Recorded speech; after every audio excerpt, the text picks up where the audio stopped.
Buenas tardes. Bienvenidos al acto cultural que, con motivo de la festividad del Corpus Christi, celebra la Universidad de Castilla-La Mancha. A lo largo de estos años, los que conocemos y amamos Toledo, hemos tenido siempre presente que un año como este retomaría la festividad de las más importantes de nuestra ciudad y con ella las actividades culturales que la Universidad de Castilla-La Mancha organiza cada año.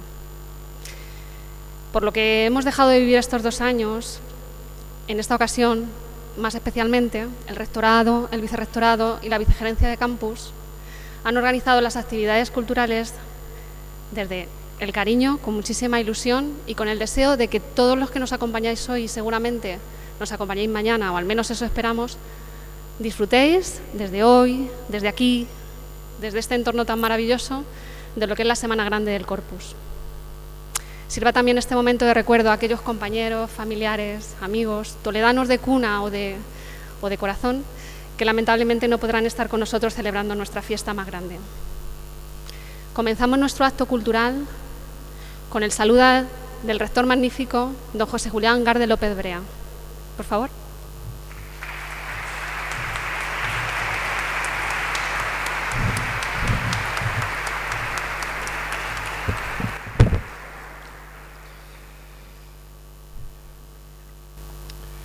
Delegado de Defensa de Castilla-La Mancha, comisario jefe del Cuerpo Nacional de Policía Provincial de Toledo, concejala del excelentísimo Ayuntamiento de Albacete, director gerente de Plena Inclusión de Castilla-La Mancha, compañeros y compañeras de nuestra universidad, amigos y amigas.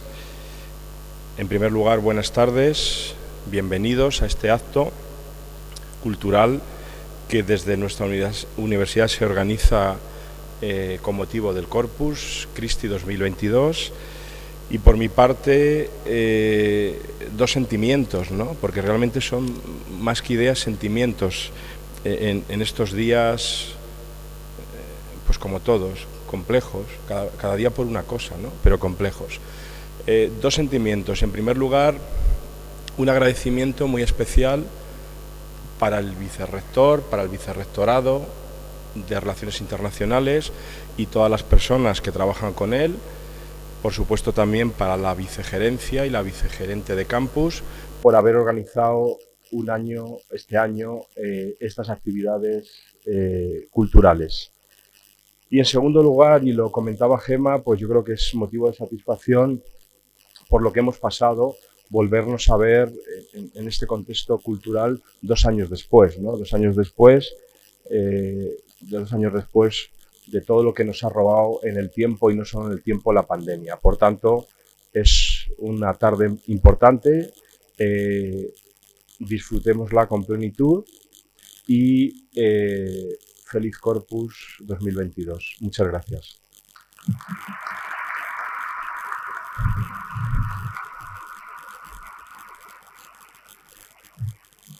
Gracias, rector.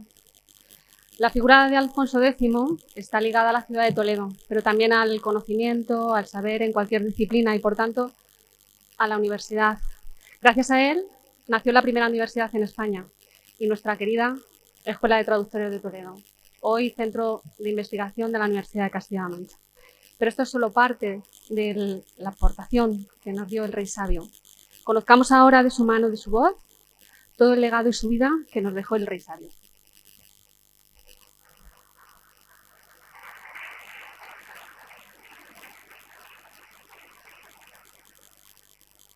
De la piedra. Yo soy los ojos de los que no ven. Testigo del tiempo, pero aún presente.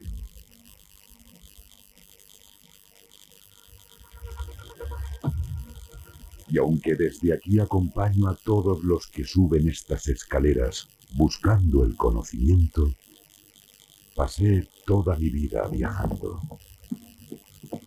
a veces a lomos de mi caballo y otras a través de las páginas de un libro. Mi madre, Beatriz de Suabia, hija de emperadores, me dio la vida en el Alficén toledano.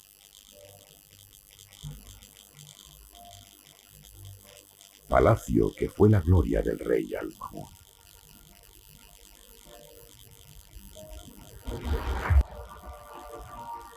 Sobre el Tajo y frente al puente de Alcántara, llegué al mundo. Sin saber que serían muchos los puentes que habría de tender el resto de mi vida en esa misma ciudad.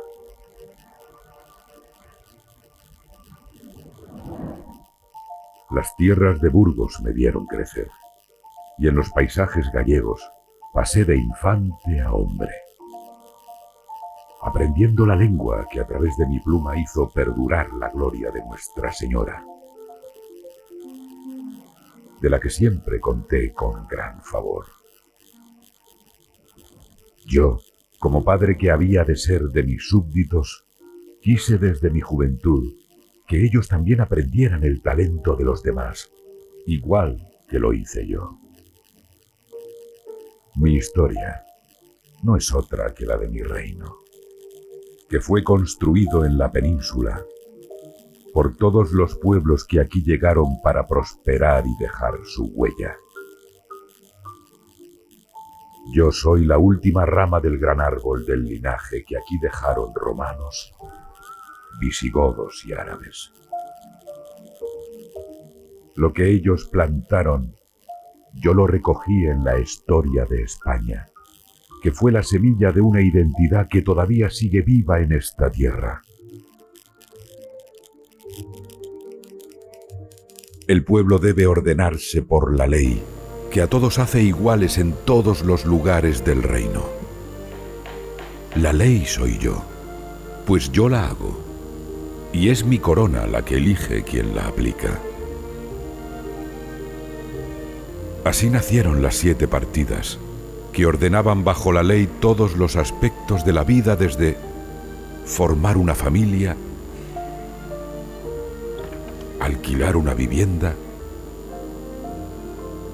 o castigar los daños que se le hacían a la naturaleza. Pocos fueron los que las entendieron entonces y me lo hicieron saber, aunque las generaciones venideras fueron a beber de la fuente jurídica que yo construí. Las aguas de esa fuente cruzaron el Atlántico hasta una tierra que yo nunca conocí, pero que ayudé a construir con mis cimientos jurídicos. El ejercicio de mi gobierno requería conocer el futuro. Durante siglos, el cielo y sus estrellas se leyeron a mi manera, hasta que otro de nombre Galileo demostró que el sol gobernaba sobre todas las esferas.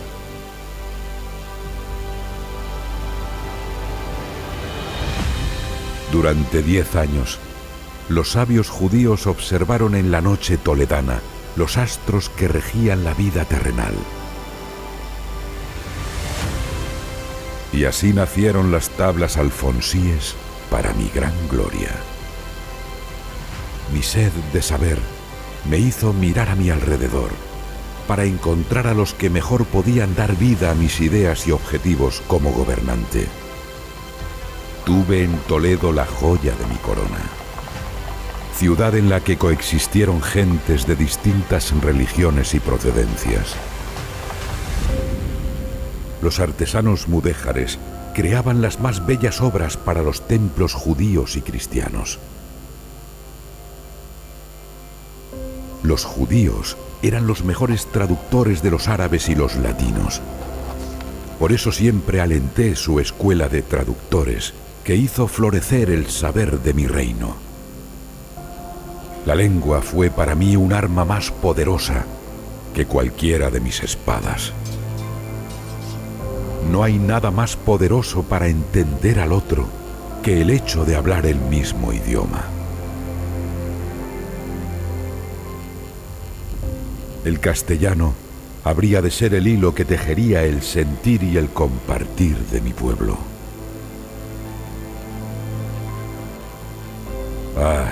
Dicen que el sabio es el más rico de los hombres.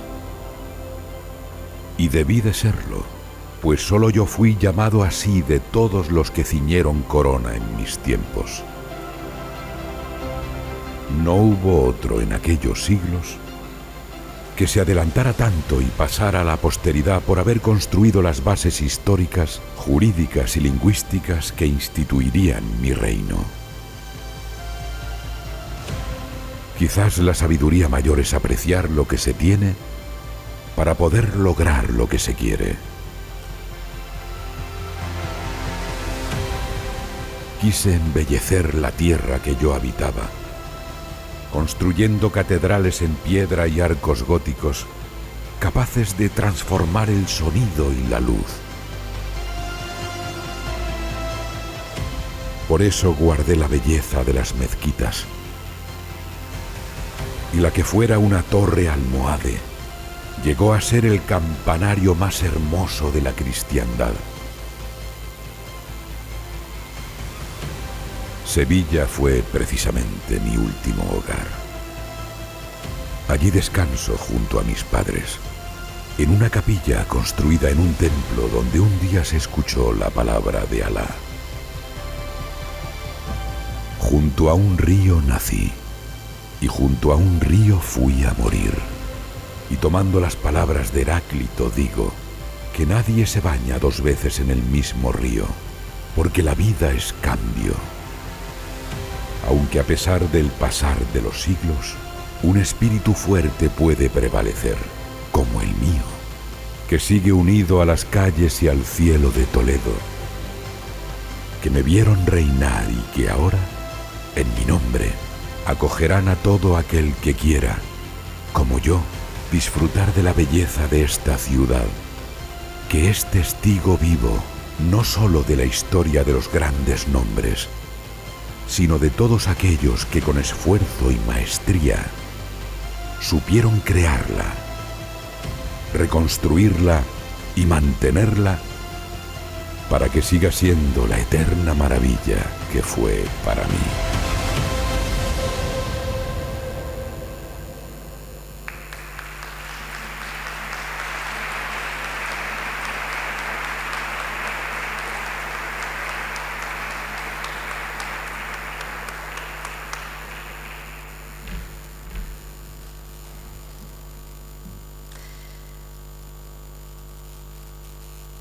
Demos la bienvenida a Aquel Trobar, que hoy nos acompaña.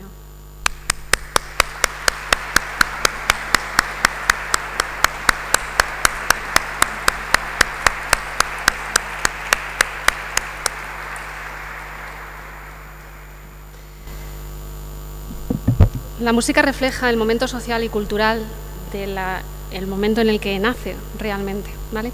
Hoy nos acercaremos a la música de la corte de Alfonso X el Sabio.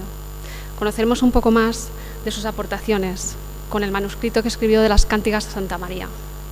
Gracias a Aquel Trobar, que hoy nos acompaña y al que os agradecemos vuestra disponibilidad. Aquel Trobar es un proyecto de investigación e interpretación de la música antigua española y europea y nos acompañarán a lo largo de esta tarde conociendo la música medieval y en concreto también la que dirigió en la corte del rey Alfonso X el Sabio. Nos acompañan Delia Algune al canto, Antonio Torralba a la flauta y el pandero, José Ignacio Fernández, guitarra y cítola, y Daniel Sáez Conde, rabel y carrillón de campanas. Un aplauso, por favor.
Muy buenas tardes.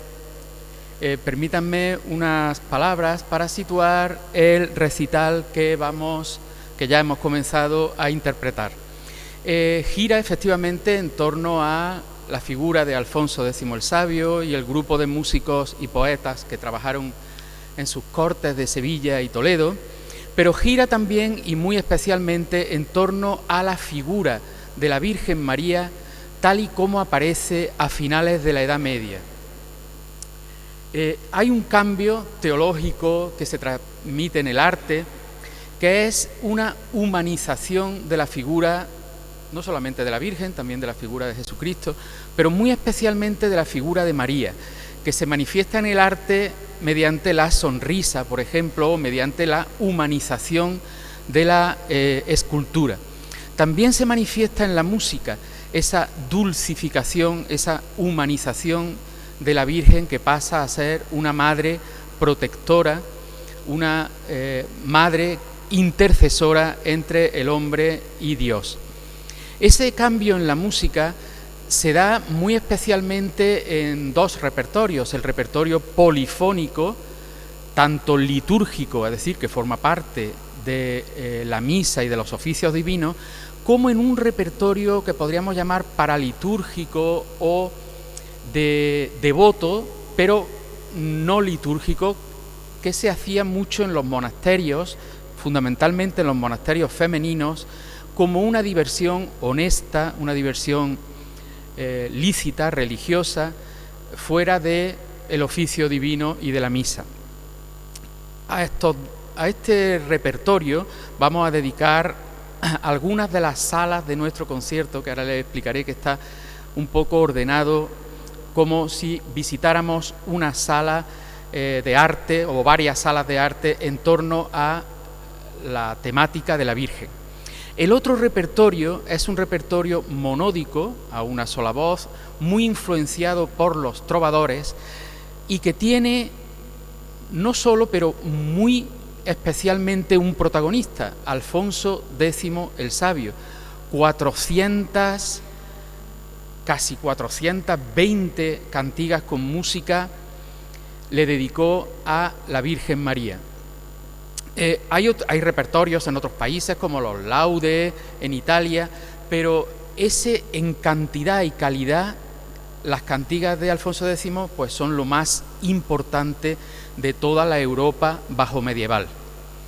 Les decía que hay varias maneras de presentar la música muy antigua hoy día y que nosotros habíamos optado por presentarla como si visitáramos un museo con diversas salas en las cuales recopilamos parte de lo que se conserva de este patrimonio tan importante mariano bajo medieval.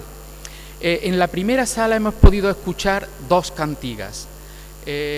La primera de ellas, la cantiga 150, A que Deus ama, interpretada vocalmente por Delia Agúndez, con acompañamiento del Ravel, que ha tocado Daniel Sáez, y la segunda, una versión instrumental de la cantiga 353.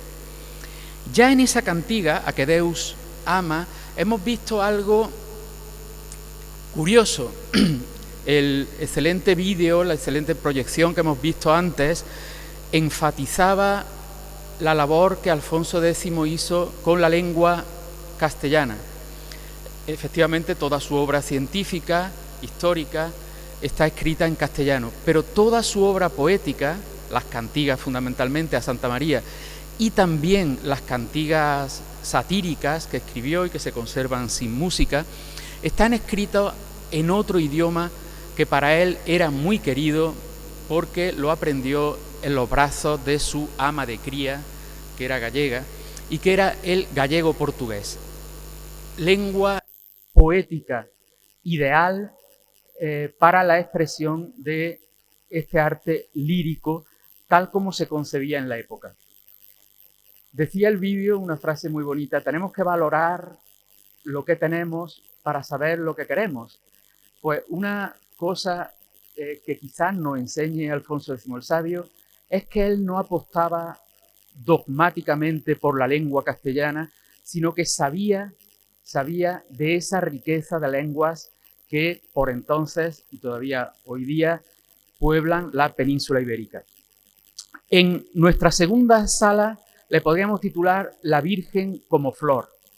Es una metáfora que abunda mucho, comparar a la Virgen como una flor, y la vamos a ver en dos piezas, Veri Floris Subfigura, bajo la figura de una verdadera flor, que se conserva en el Códice de Madrid, forma parte de ese repertorio polifónico de finales de la Edad Media, y la más hermosa de las cantigas, de esas 400 y pico, que es quizás la número 10, Rosa das Rosas.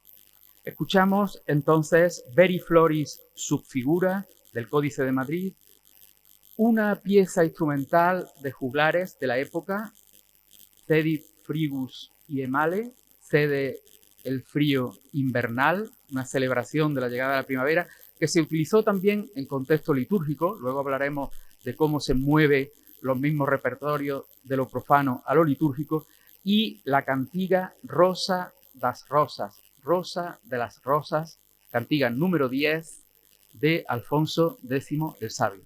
Muchas gracias.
llegamos ya a la tercera sala, después de esta primera de introducción, de la Virgen como flor, y es un conjunto de 3 piezas que nos dan una visión bastante de conjunto de lo que era el repertorio mariano del gótico, de la Baja Edad Media. Vamos a interpretar en primer lugar una pieza del Códice de Madrid, como la de antes, de Veri Floris sus figuras, que se llama Odie Mariae Concurrant. Es una pieza polifónica del Códice de Madrid en la cual se invita a todos los creyentes, mediante metáforas, algunas de ellas muy bonitas, relacionadas con la música, a que se unan en la alabanza a María, que se unan a la melodía de la vida, dice uno de los versos. A continuación, interpretamos una danza sobre una cantiga. ¿Por qué una danza sobre una cantiga? Pues se trata de hacer un poco el proceso contrario que muchas veces hacía Alfonso X y su equipo.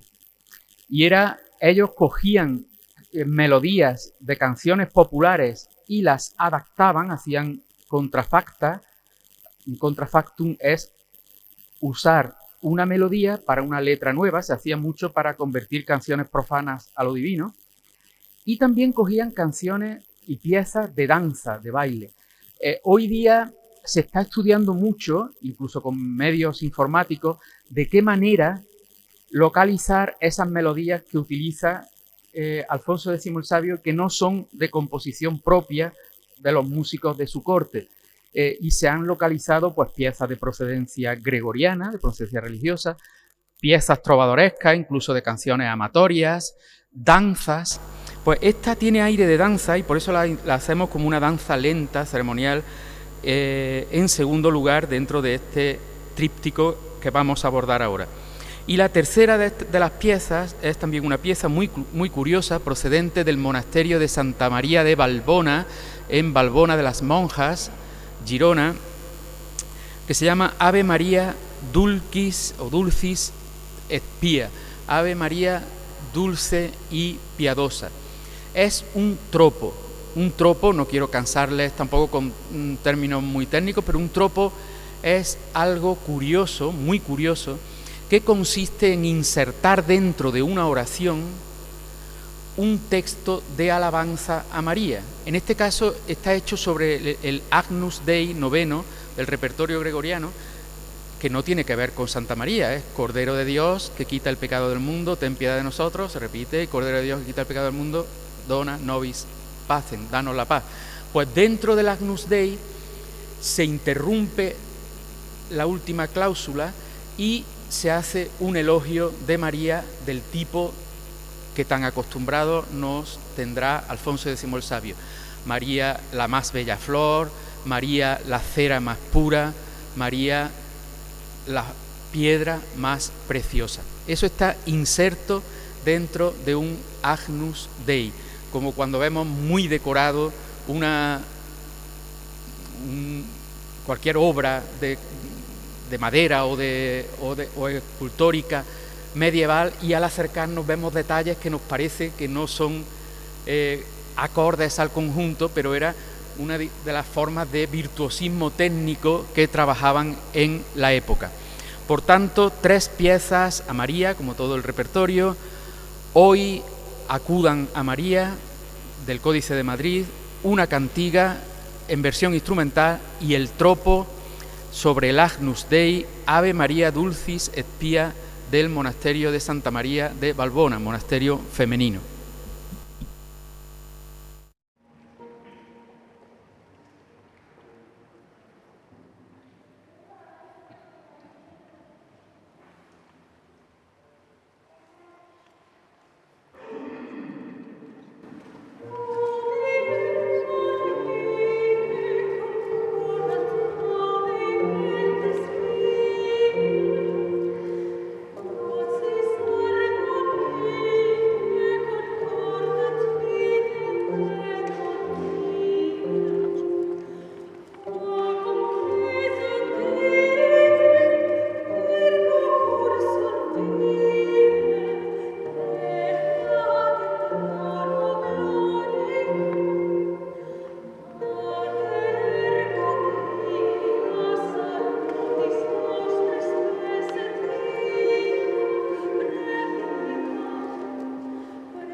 El siguiente bloque, perdón, está dedicado íntegramente a música del Códice de las Huelgas.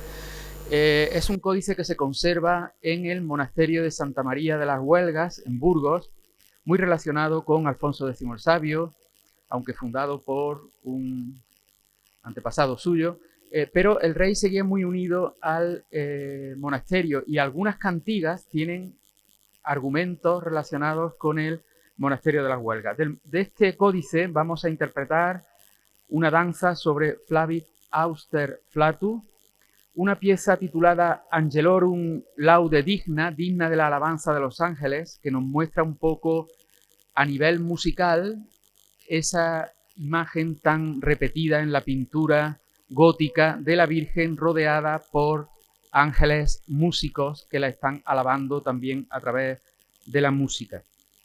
En tercer lugar, una danza procesional, Intraviridarium Virginale Lilium, el lirio entre las flores virginales, también de este códice. Aquí vamos a tener la ocasión de escuchar, junto con los instrumentos que venimos escuchando y que después les presentaré brevemente, uno que sí les adelanto ya, que es el carillón de campanas. Estos instrumentos pueden reconstruirse gracias a la iconografía, y también ahí Alfonso X el Sabio nos dejó algo de un valor incalculable para los músicos que hoy día queremos reproducir esta música. Y es en uno de los códices de las cantigas, el que se conoce como Códice de los Músicos, hay una colección de miniaturas que muestran en gran detalle muchos instrumentos de la época, como ese carillón de campanas, como la guitarra medieval que está tocando José Ignacio, como la cítola, que se ha reconstruido también utilizando un instrumento original que se conserva, uno de los pocos casos, o las flautas y el pandero cuadrado que también estamos utilizando. Por tanto, 3 piezas del Códice de Santa María de las Huelgas, otro monasterio femenino donde se conserva una música de esta que les decía al comienzo, que se utilizaba para el ocio de las monjas y no tanto para la liturgia.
Nos acercamos ya al final con la penúltima y breve tabla dedicada íntegramente a Alfonso X el Sabio. 2 cantigas, la cantiga 384 en versión instrumental y una especie de paráfrasis muy bonita de la salve, que es la cantiga 40, Deus te salve gloriosa. ¿Cómo sería el ambiente de las Cortes de Toledo, de las Cortes de Sevilla, en la que Alfonso X el Sabio parece que un poco contradiciendo su tarea, la tarea para la que viene al mundo un príncipe cristiano medieval, que es combatir al moro, hacer la reconquista, luego se rodeaba, digamos, por la tarde, en su tiempo libre, o en otros momentos se rodeaba de sabios y de músicos de las 3 culturas, músicos árabes en gran medida. No sabemos los datos relativos a su corte, pero sí, si juzgamos por los de la corte de su hijo, Sancho, sabemos que de 26 músicos, 13 eran cristianos, 12 eran árabes, musulmanes, andalusíes probablemente, y 1 era judío.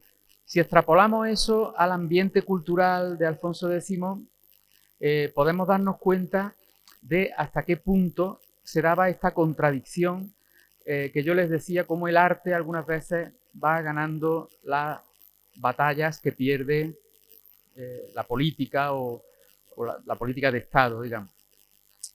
No solamente en la música, también en otros aspectos como su forma de vestir, como los médicos que lo curaban. Parece que Alfonso X el Sabio era abierto a los sabios de las 3 culturas que por entonces poblaban, no demasiado pacíficamente siempre, pero sí había una convivencia que sin duda dejaba huellas mutuas. Pues 2 cantigas de Alfonso X el Sabio.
Llegamos ya al final, en el que interpretamos pues cantigas y una pieza del Códice de las Huelgas, Nobis sedum vetera, lo viejo cede paso a lo nuevo. Es una pieza que habla del dogma de la Inmaculada Concepción muchísimo antes de que fuera dogma. Habla de la idea de la Inmaculada Concepción, utilizando una metáfora que luego se haría muy famosa, la de la luz que pasa a través de un cristal de una ventana y no lo rompe. Así el Espíritu Santo entró en el seno de María y la fecundó con Jesucristo. La última de las cantigas que interpretamos, de las 4 piezas que vamos a interpretar, es una cantiga muy bonita que desgraciadamente se conserva solo con letras.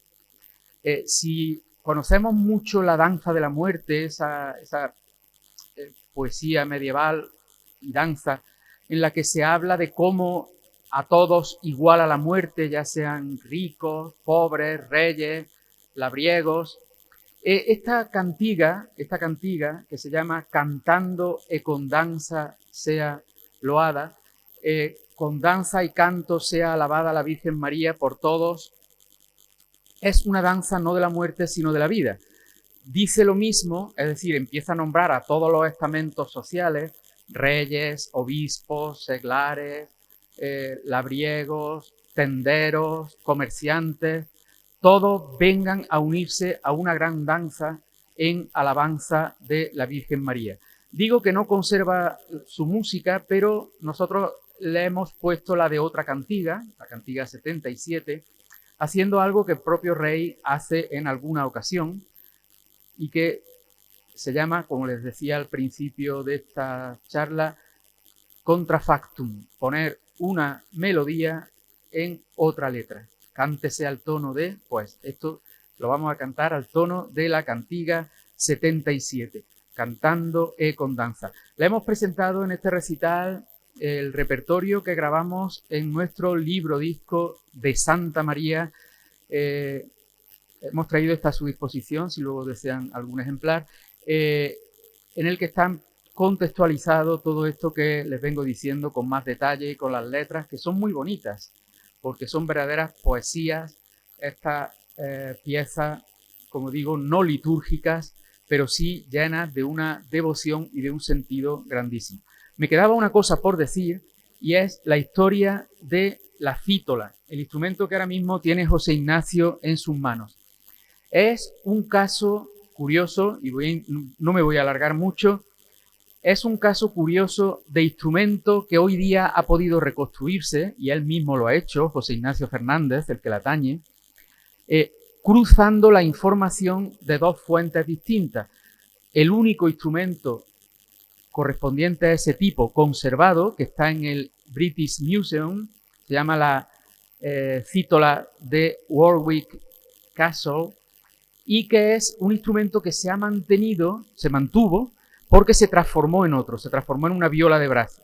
Cruzando los datos que aporta ese instrumento, que es un instrumento bellísimo, que está, como digo, custodiado desde hace ya siglos en el Museo Británico, con la iconografía del Códice de los Músicos y otras iconografías hispanas de ese instrumento, de la cítola, mezclando la información de esas 2 fuentes valiosas, José Ignacio ha reconstruido el instrumento. Es un caso, como digo, extraño, porque no se conservan instrumentos prácticamente completos de la Edad Media. Casi todos los que se conservan son posteriores, y entonces su reconstrucción pues tiene que basarse solo en la iconografía, solo en los capiteles, en las miniaturas, y este caso concreto pues no. Aquí sí había también un instrumento del siglo XIV que ha podido utilizarse para recrear ese instrumento que también van a escuchar ahora en esta última tanda en una pieza a solo, aunque ya lo hemos escuchado en otras. Muchísimas gracias por su atención, no me alargo más, y manifestarle, bueno, la satisfacción que para nosotros ha sido participar en este acto, por el cual damos las gracias a la universidad y a todos ustedes. Muchas gracias.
Finalizamos este acto no sin agradecerles antes que nos hayan acompañado e invitándoles a continuar compartiendo con nosotros un vino en el Claustro Real. Disfruten de la noche más bella toledana. Gracias.